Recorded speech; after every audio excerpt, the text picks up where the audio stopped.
喺 NetworkBox 嚟講咧，我哋係會用 physical 即係硬件、virtual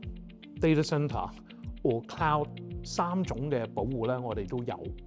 跟住啲唔同嘅服務咧，係 from 防火牆啊、intrusion detection 去睇下有冇人攻擊你啊、intrusion prevention 去阻止佢攻擊你啊，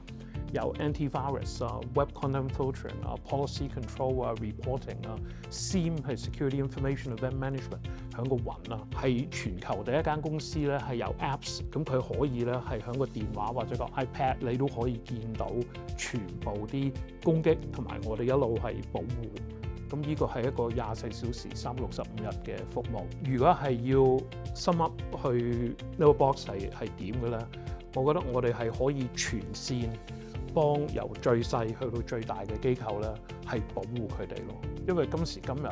啲攻擊咧係陸續咁嚟，我哋每一個月、每一年見到啲攻擊咧係越嚟越誇張，你一定要保護自己咯。即係而家保護自己唔係一個選擇，係一個一定要做嘅嘢咯。Fujifilm BI 咧同你個客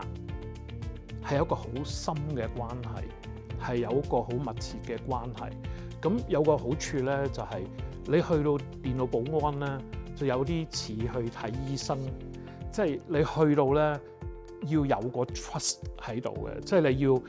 解釋你啲問題咧，不過唔覺得尷尬嘅。咁如果你已經同個客係有好多年嘅關係咧，你絕對可以係有依種嘅解釋、依種嘅了解，等你可以係將個電腦保安咧係帶入去佢個機構嗰度咯。而家網絡安全咧係必須，係因為啲攻擊咧係越嚟越嚴重，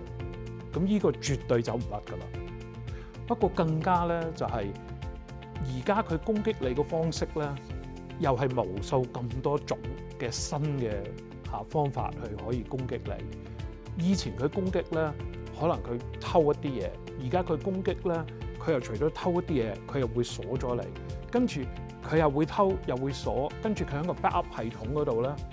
又會係整彎你個 backup，等你冇得 restore。跟住而家喺呢幾個禮拜咧，除咗呢幾樣嘢咧，佢又開始 DDoS， 即係佢攻擊到咧，你係營業唔到。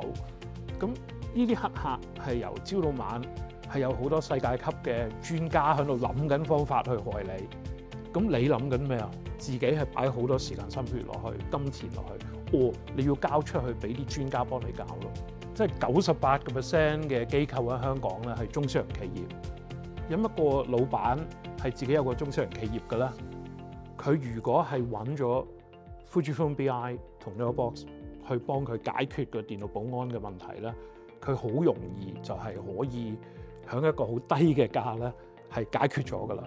咁點解唔做咧？